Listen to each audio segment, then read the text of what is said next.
Our first speaker tonight, we have a mini speaker and then we have a mega speaker. Kelly's here to speak on education, but before she does, I want to invite George Lang up. He's going to speak a little bit about an issue that's happening in Westchester that we wanted to make sure was called to your attention. Thanks, George. Thanks, Sam. Hello, everybody. Before I talk about that, thank you, Jerry. I want to talk about an experience I had this weekend. I was in Washington, D.C. Wait, this is not open mic night, George. I'll be real quick. These guys will all appreciate it. In Washington, D.C., my daughter's part of an organization called JSA, Junior Statesmen of America. Great organization that promotes debate amongst high school kids. If you guys follow Rich Hoffman's blogs at all, you know how he's always saying how we are training an army of liberals coming out of our public schools. I read that and I thought, oh, that may be true, but my exposure said no, Rich was wrong. My daughter's friends are all conservative. I see the Libertas people here, which are young people full of conservatives. I went to this organization this weekend in Washington, D.C., and Rich was never more right on any topic than he was on this one. I was scared. 60% of these people, these high school kids, ultra liberal, more welfare, bigger nets that care for everybody. And these people were sharp. They were intelligent. They were well-spoken. They could present with eloquence.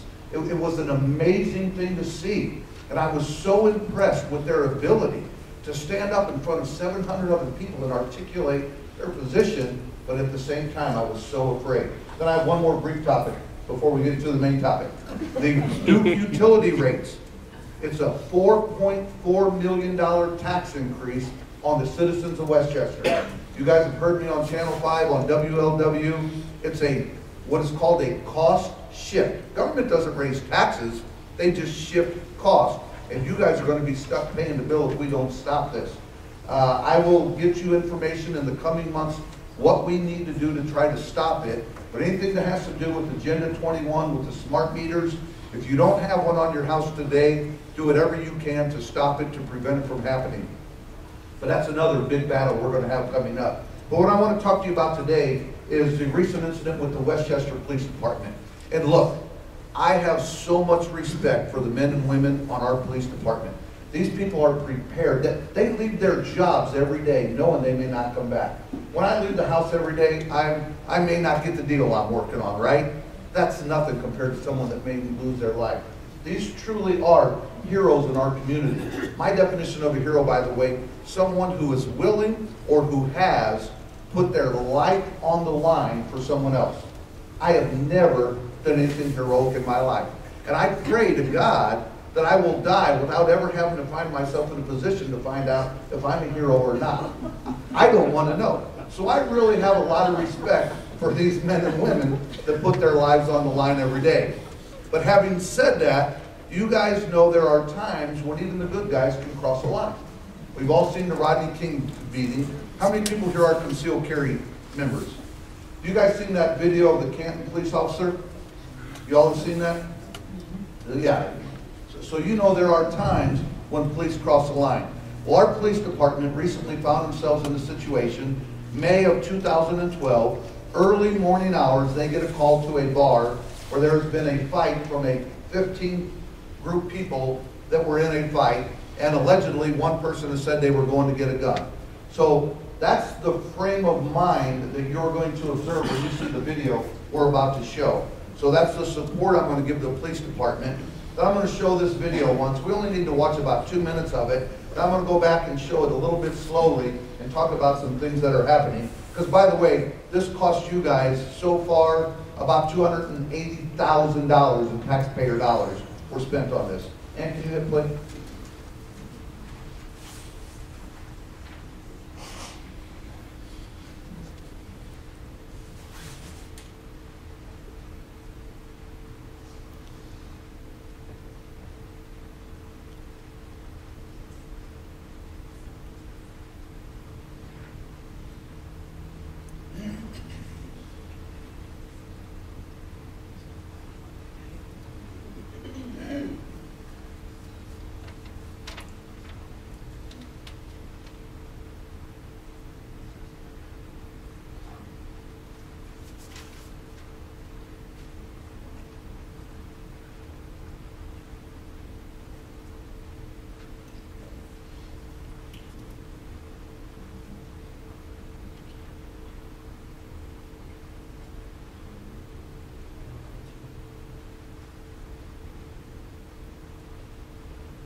my God.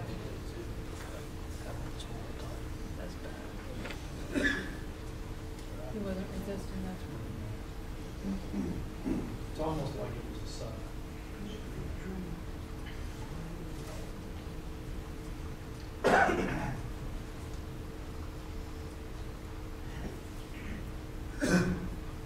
But how long ago was it? In May. May. Man, I Last apologize year. for the quality of the video and the fact there is no audio.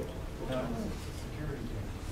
But it's why I'm pushing hard for cruiser cams. If we had the audio to go with this, it would really tell a story, either back up what the police are saying or back up what the grand jury decided. Okay, Ann, can you rewind it all the way? So keep in mind, the police were given a call, and then I'm going to ask you to hit pause because we're going through this, okay? The police were given a call, there's a fight. As soon as you rewind, you can start playing. There's a guy in the yellow here who actually wasn't involved in the fight, a very inebriated guy out there. The police come up and confront him. Hit pause for a second, Ann. Now, as you'll see over the next few moments, he is fully cooperating with the police. Everything seems to be going just fine until another police officer shows up. Go ahead and hit play. You'll even notice the police officer puts his flashlight, which is his only weapon, down here as he's going to pat the guy down. The guy is being very compliant. This police officer pulls up here, and this is what I'm telling you is not what the police say happened, just to defend them. It's what I'm seeing happen. This guy comes up, and you'll see, and get ready to hit pause, he immediately sprays the guy. Right there. All right, hit pause. Now, you see the guy immediately go like this to block the spray. I have a trick question for somebody in the audience. Who would like to answer it? Trick question. Trick question. All right. If you're being sprayed with pepper spray and you have a free hand, what are you going to do? Yeah, that's exactly what this guy did. And you have the police explanation from the police chief to me. Don't you see how he got aggressive and went after him? I said, no, I see a guy just blocking it. Go ahead and hit play. And then you'll see they continue to spray him and back him into this corner while he keeps trying to block it. And hit pause right now. Now you're going to see this guy that they say, watch, he gets into a defensive position. But what he actually does is he goes down and he's rubbing his eyes, and then as the police confront him, he falls forward. This is what I'm seeing. The policeman told me when he falls forward, he was lunging to attack the police. Watch this next few seconds very carefully and you guys decide what happened. Go ahead, Ann. There he is, he's just still being pepper sprayed. Another officer shows up. And then as he's starting to go down, they grab him and he falls forward. That's what I see. A drunk guy just falling forward and then the beating begins. It's so bad when it's all over, we won't show it because it's about a minute later. One of the cops literally is going like this to catch his breath. That's how much energy the policeman exerted on this. Now, it's got to be a tough job being a cop, making a snap decision right there. But there's 4 policemen and only 1 guy here. So let's talk about what happened. This guy was charged with 3 crimes. It was presented to the grand jury. I know about the grand jury process, okay? So the way the grand jury process works, it's like this. The defense has no say-so whatsoever. The case is 100% presented by the prosecution. The defense can't call a witness, the defense can't make a statement, the defense have no input whatsoever in the grand jury process. Charged with 3 total accounts, the grand jury refused to indict. The grand jury refused to indict. I believe the grand jury did Westchester a huge favor, because had this gone to court, instead of costing the taxpayers $280,000, it would have cost us significantly more. This is just my opinion in punitive damages that would have been assessed. So the grand jury doesn't indict. The next day we get a call from an attorney representing, in this case, what is now the victim, and he wants to go to court and have a lawsuit. Well, he never files a lawsuit because we immediately say, we got to settle this. I was of the opinion the evidence was so much against us. I thought the other 2 trustees shared that opinion with me, although you'll have to ask them for their opinion. in the newspapers, their only quotes are, "It would have been cheaper to settle than to fight."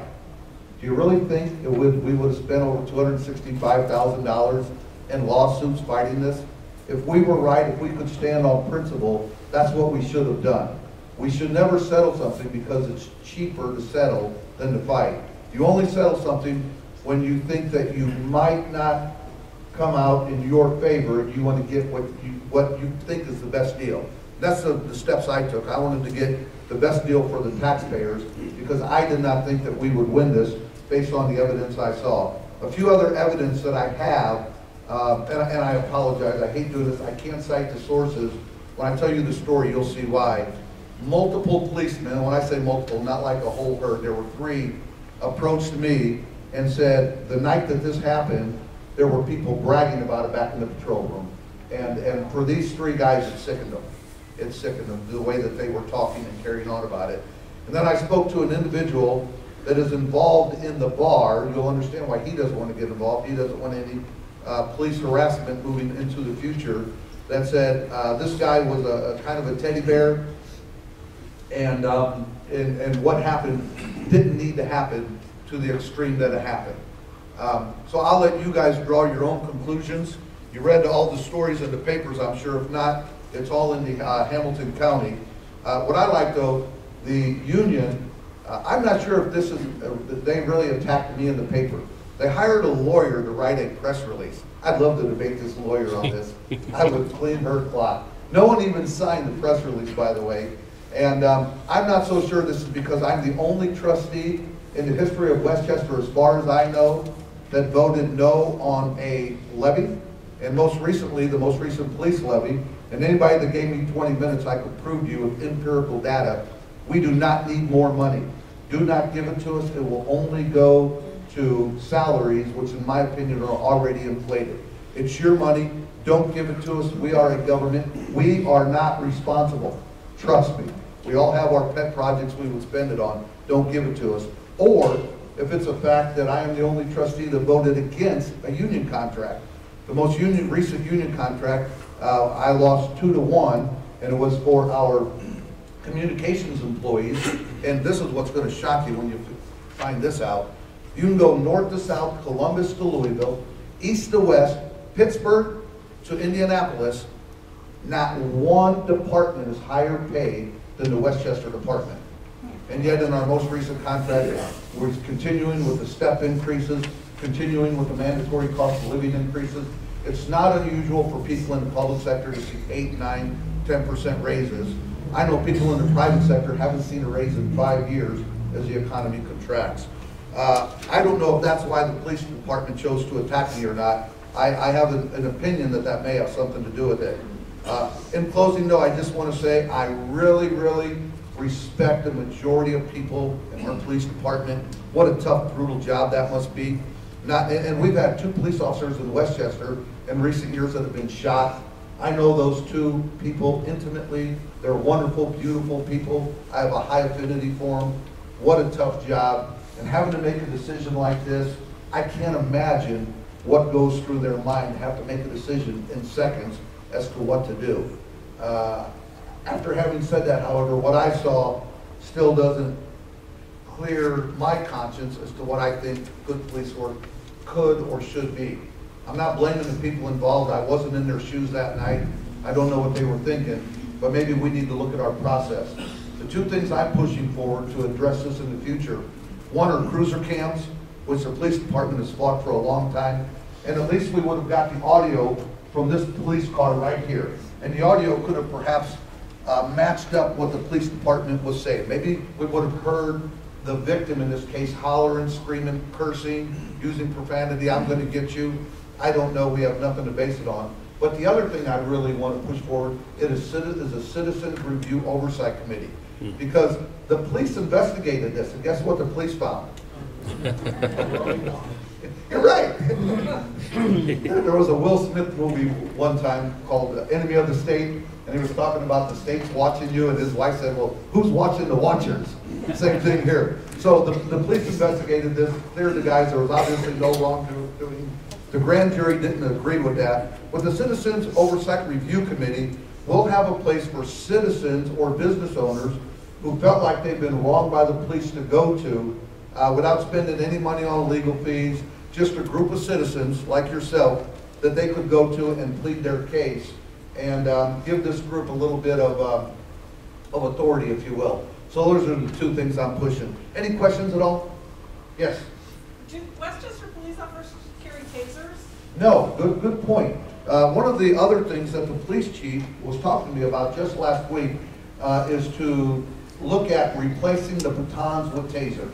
Because the tasers could have subdued this guy immediately without the constant beating. But as of today, we have not one taser on the police force. Yes? Anybody been fired yet? No, not even any disciplinary actions. They were exonerated by their own police department. And their lawyer, by the way, criticized me. He said, Mr. Lang, who has been through the legal process, should know that these people have been exonerated by the same process he was. Well, no. I went in front of a jury. I stood on the truth. I fought back against the federal government.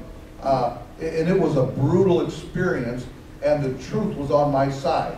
These guys were exonerated by their own department. There's no comparison. Higher to go? It looks like it'd make us all feel nervous with these three guys still on the board. Yeah, the only place higher to go right now is with the 3 trustees.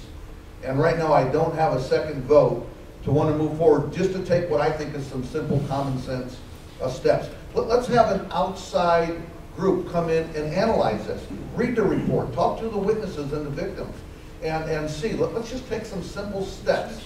But right now, I don't have a second vote. What were the damages to this guy? Any bones broken or anything? If you looked at his pictures, his face was very, very puffy, bloody, and the medical damages were significant. No bones were broken, but he was beat up pretty bad. Did he go to jail or did he go to the hospital after this? Both, Brent. They took him to the hospital. Well, he was arrested that night, but they did take him to the hospital for treatment. And I don't know if he was actually taken to jail after that. I'd have to go back and review my notes. Yeah, I just want to say that I attend this bar from time to time, and it's usually a pretty quiet bar. Yeah. Yeah.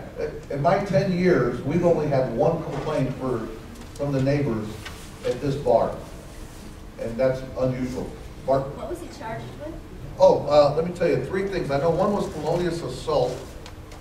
I think one was resisting arrest, but let me let you know exactly.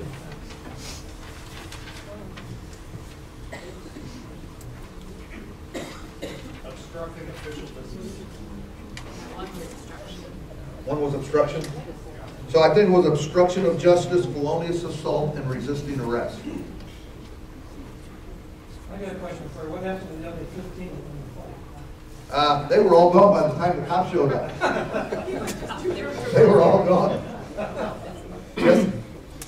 Those you don't know me, and neither does most of the people here. I was the assistant chief of police in Union Township in 1973 and 74. In 75, I became the chief, but I left to go back to my former employer, which was Sherryville, because the levy failed, and they wanted to cut my salary by $2,000. I had 4 kids in school. Yeah. Number one, and I'm not going to take up your time, number one on the what we call the training academies in the state of Ohio. Use the microphone, please. Here, Jerry. The training academies, Have him come up. Here, let's come over here. Won't stretch any further. the training academies in the state of Ohio are geared with the same treatment and method of handling people when you're going to arrest them. And they get it all from California. If you remember the first thing we ever seen, the police officers using nightsticks, 3 and 4 and 5 state California patrolmen beating this black man down. Rodney King. He was not on his feet. He wasn't able to defend himself. Yes, he was guilty of what he did, but that became the training mark for all policemen, that you just beat this guy until he was down on the ground. Not in the head. If you hit a man in the head, you're in deep trouble. But he was down on the ground. Right. What I'm saying, you notice they hit his soft areas and stuff. That's gonna leave welts and bruises and all kind of things, and sores. You're gonna hurt. They go through this in the training academy. We're gonna do something about what I call the John Wayne syndrome about police officers. Is number one, if you're gonna have an academy, somebody should be going through and seeing what they're teaching at the academy. Is it them against you? There's an attitude out there now that the young policemen today are being taught with, it's me against you. You're the enemy. Back in the old days, your policemen used to treat its citizens with respect. There's what they call de-escalation. When four policemen get around a guy, you're not de-escalating, you're escalating. Because he's going to get more boisterous and more aggressive to you because now I got 3 policemen around me. Number 2 is on a citizens committee. Yeah, I'm all for a citizens committee. But you better take that citizens committee, whoever you choose, have them go through a training period with the police department, drive around in the cruisers a couple hours a day or every other day until they learn how things run. Because it's going to be hard for them to judge situations when somebody comes in and says, I've got a complaint, this policeman hit me with his flashlight. Flashlights are not meant to hit people with. They're meant to see and shine your light. Those flashlights are carbon steel. When you take somebody and that's the only thing you got in your hand, and you got somebody that's pushing you around, that's bigger than you in a bar somewhere, you're going to use that flashlight. You're not going to try to find something else because that's all you got in your hand. And if they hit someone in the head or a sensitive spot, they have a chance of killing that person. We've got to learn, these policemen today, to start de-escalating instead of escalating. And that's all you hear today, and he is right. If there was a talk back at the station, that's bravado. That's that bravado stuff. You know, when it takes 3 guys to handle one. When I got a bar call from 42 to Port Union Cafe back in '73, I was by myself. We only had 2 guys out there. The county was busy, they only had 3. If you was lucky, maybe Fairfield or one of the other cars backed you up. But basically, you had to think with your head. You didn't walk in there and start pushing a guy around because it was just you. The more policemen that walk up, the more aggressive they get. You notice when the 3rd officer showed up that he became more aggressive? He went straight to that man and started pushing him to the ground. The 3rd guy, did you see the film? Everything was still going, he had gas in his face. He could have been sit on, handcuffed, and de-escalated. No, all of a sudden these officers see the 3rd guy come up, the bravado starts, 3rd guy automatically grabs him. He couldn't have known what was going on. He just got there. So I'm saying 2 things. We do a citizens committee, we better train them, and I think it's a good thing. And if you're going to really want to change police attitudes, you better go have someone investigate the academies, what they're teaching today. Thank you. Thanks, Jerry. Let Jerry know that. If I heard Jerry correctly, he wants to serve as chairman of the new committee. All in favor, say aye. Chris, you have a question? My 2 minutes are almost up. Sorry, guys. I knew it was good. I'm sorry, Chris, say it again. I agree with everything. Almost, we had this exact conversation quite earlier. I think it is a matter of training and escalating versus de-escalating situation. I'm not keen on a citizen review committee. I feel that's trustees' job. If our trustees are not capable of oversight of the budget, of the police, of this sort of thing, then they don't need to be there, and we need to get rid of the 2 that are Second that. Well spoken. Thank you, Brent. Anybody else? Because my time is way up. Where is this place that it happened? I'm 42. Oh, yeah. Wind Placer Show 42. Used to be Tommy's. It's up from 42? Up Yeah. from Rolling Knolls, up from Rolling Knolls from the Kroger there. Good place to show. Thank you all.